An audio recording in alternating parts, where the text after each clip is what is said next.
This is the synopsis of the movie. We got two twins. Let's start over. Ah, dang it. Two twins. You got two sets of twins. All right, we got this.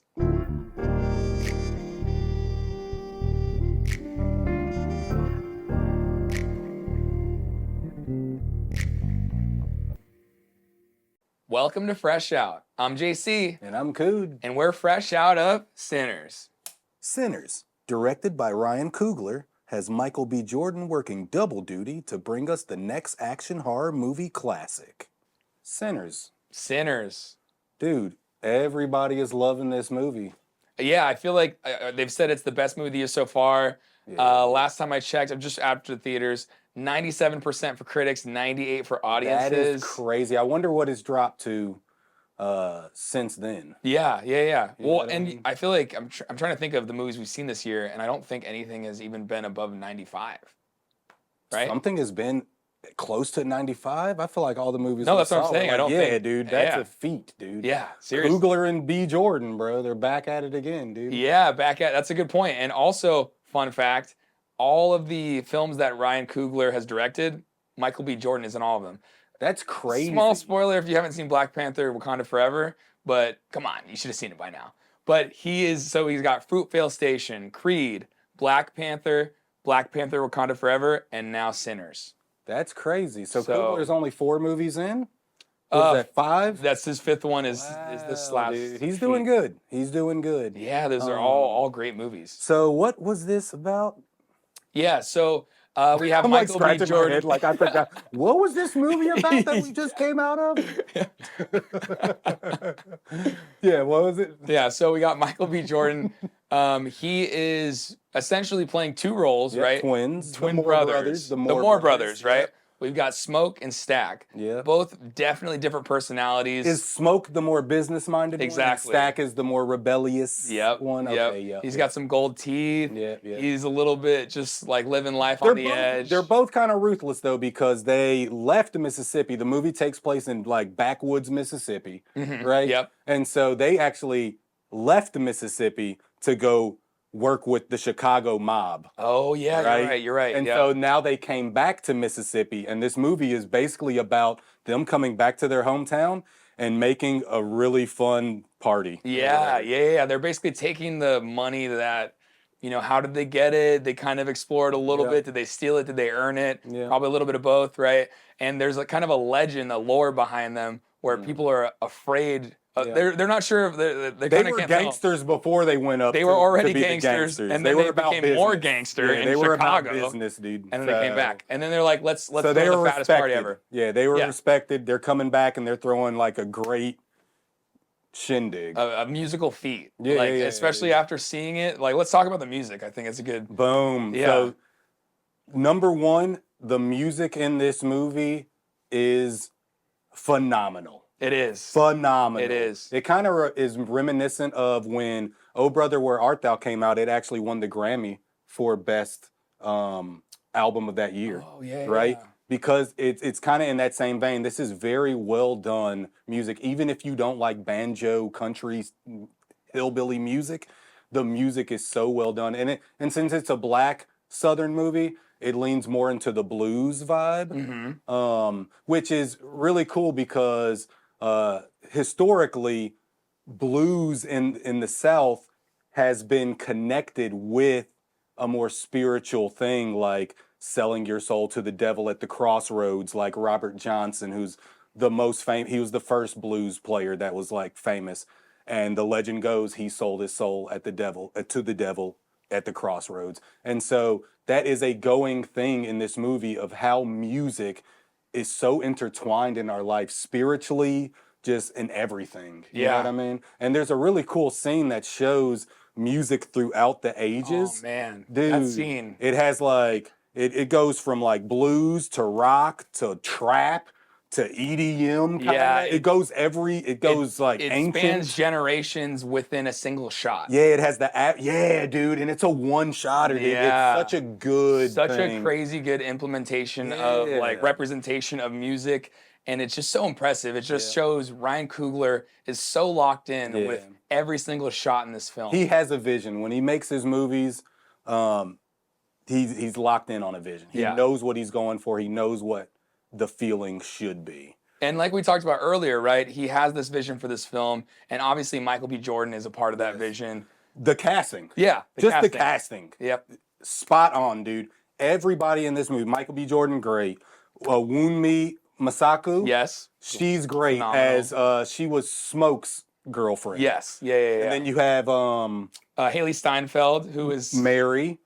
She was Stack's girlfriend. Yep. And it's kind of, since it's a white and a black thing, and it's a period drama where there's kind of that clash, the racial, right? Yeah, exactly. And then we've got Jack O'Connell. If you've seen Unbroken, he was the main guy in that, and he's a great villain. He's the villain of the movie. If you didn't know, that you can see this on the trailer. You've seen it in the trailer. If you, there's vampires. Vampires crash the party that they throw. Exactly. This is a horror action film. This is like From Dusk Till Dawn, but instead of it taking place in a Mexican strip club, it takes place in a barn in the country. Yes, with black absolutely, folks. Absolutely. I guarantee people are going to make that reference. Yeah, it's so good. It's so good, and I'm actually going to bring that up later to kind of compare. But storyline, the build up. Oh wait, hold on, dude.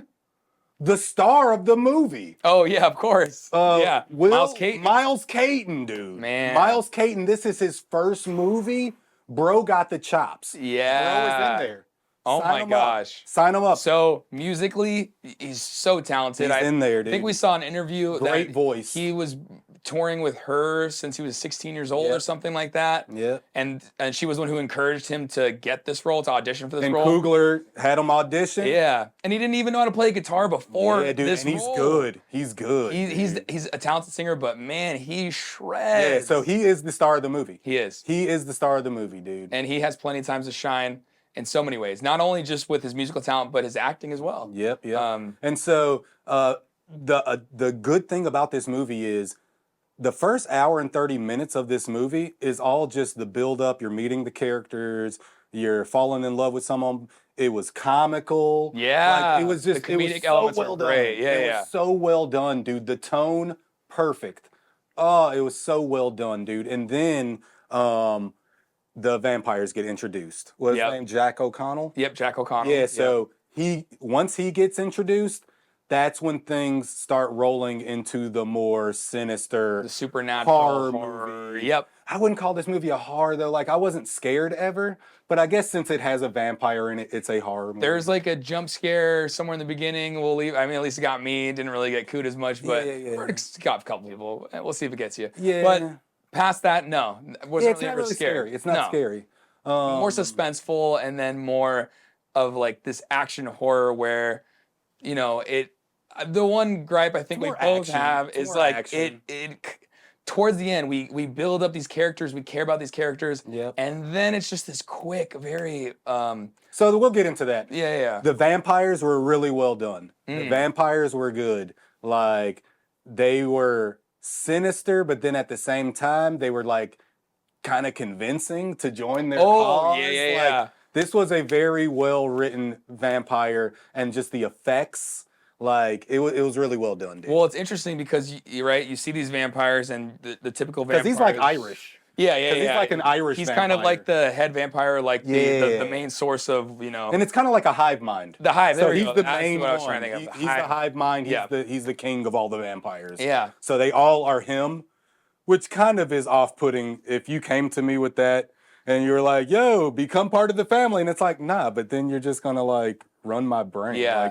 So it's kind of off-putting, but he was very convincing at times. Yeah, and I was going to say a little bit charismatic, which is an interesting characteristic to have for somebody like that, where you're almost like, I see he's enticing. There's a point where at the conflict, he's kind of trying to like win them over as opposed to just, break the door down. Yeah, exactly. So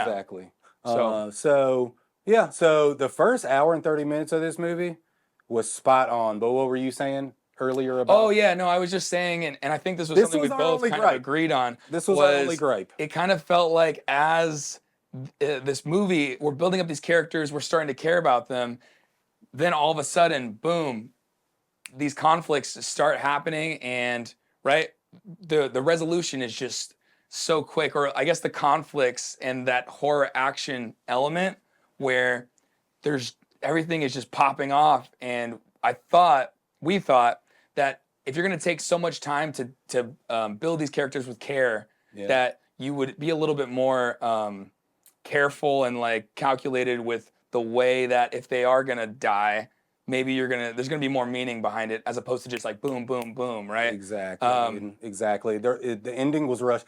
And if y'all saw the lights like dim, I have the lights on a timer. So stupid. But I mean, as we started talking about the end, it kind of like dimmed. Like now we're at the end of the trailer. Yeah, that's kind of cool. I'm gonna have to do that from now on. I was just like trying to change it back to the whatever. Now it's dark. We're dim now. Here we are. But yeah. So the ending. So this is what I was gonna make the comparison of Dusk Till Dawn and this movie. What I think Dusk Till Dawn did better, Dusk Till Dawn is not as good as this movie. But what I think Dusk Till Dawn did better was once the vampire stuff started happening in Dusk Till Dawn, there was another, 45 minutes or an hour left on the movie to where you were kind of stuck in this situation. This movie, I felt like it was only like the last 30 minutes that the vampires started attacking and everything. Yeah. And this isn't a spoiler because I'm not going to say anything about it, but it kind of has two different endings, two separate endings. It's not two different endings, but it has like two separate endings. It ends, and then there's a whole nother part that, and I'm not talking about a post-credit scene, there's like a whole nother ending. And it's just kind of like, I feel like this is one of those movies where, which is very rare, I would have rather them added in 30 minutes. Yeah. Because it was a runtime of 217. Yep. Right? They could have made this movie 240. And I would have been okay with it. Everybody would have been okay with it. Yeah, well, because I think if that's our only kind of gripe with the movie, that shows we're like, I wish there was more. Yeah, that's a great problem to have about it. Exactly. Yeah. So, but as you pointed out too, and I think a lot of people, I mean, at least we didn't know initially, is there's a mid-credit scene and a post-credit scene. Yes. Right? We had to do a little bit of research afterwards. Yeah, because we walked out. Because we saw it started to do the mid-credit scene, and then I think there was some kind of pause. And yeah, there was a long credit scroll, and then I was like, oh, okay, so that's all. It just wanted to show what happened. Yeah. Luckily, we were able to find it, so we definitely still got to enjoy it. Yeah, we wish we'd have kind of got to stay and enjoy it. So I feel like there should be some kind of like... stay in the movies. Stay Yep. in the movies till the very end. Because that mid-credit scene is, it changes the whole movie. Yeah, dude. Because you think it ends one way, and it definitely does not end that way. So definitely stay in the movies. Yep. So I think we are ready to score this bad boy. I will go first. All right. I'll go first. Perfect. So this movie was in line to get a 9 out of 10 from me, which is super rare. I think the only other movie I gave a 9 out of 10 was Megalopolis. For inventiveness, I know. Did you give it a 9? I gave it a 9 out of 10. Interesting. And I was kind of trolling. No, I know. So go back and watch that. It was a good. It was a good thing. But this movie was set up to be a 9 out of 10. Yeah. Oh, pacing on point. Everything was executed so well. And then the rushing of the ending, I have to take a point away from that because once they released the Coogler cut. Man. Once they released that with the actual scenes that he wanted to keep in there, because I'm pretty sure there was a studio head over his shoulder like, bro, wrap it up. Let's go. He had the wrap it up box from the Dave Chappelle show. Wrap it up, D. He had that. So, like, I have to give it an 8 out of 10, which is still great. Still great. 8 out of 10. 8 is great. Dude, 8 is awesome. This is an 8 out of 10 movie, dude. What do you think? Okay, so you gave it an 8 out of 10.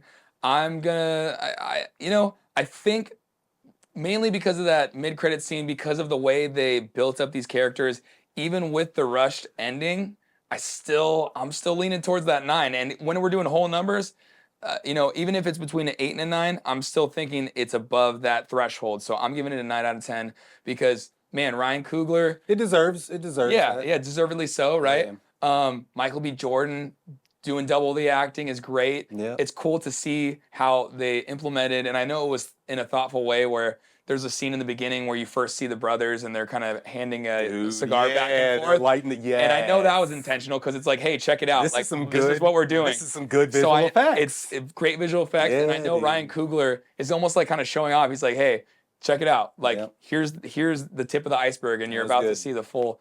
So I feel like because I could so see his creative vision and just his control of most of the film, other than the fact that, you know, the cutting room floor, right, Yeah. maybe lost a couple pieces. Yep. I think I'm just a hater. no, I be hating, no. I be hating. I think that's gonna be probably be the only criticism I can think of that other Yeah. people have. So Yeah. we have to call it out, right? We're gonna be real about it. Yeah. But that's dude. You should definitely go to the movies and see this movie. This is you have to, and I would say see it in the biggest format, isn't it? IMAX, Dolby. See it in IMAX. Yeah. See it in IMAX, dude. So yeah, this is a good movie. Great movie. Yeah, I feel like sinning, bro. Yeah, I wanted We to sit. hitting up Sharky. I know. That's Let's a go. local bar if you're not. That's our Sharky's bar. from LA. We're gonna bring a guitar and Yeah, we're just gonna sit our out in thing. front of Sharky's. Just Yeah. like- trying to get an invitation in. Let me in. Come on. But yeah, cool. I'm Cude, I'm JC. and this was Fresh Out.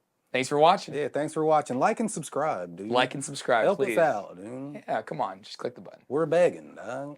Give me the guitar so I can beg with There the we go. guitar. All right, peace. See ya.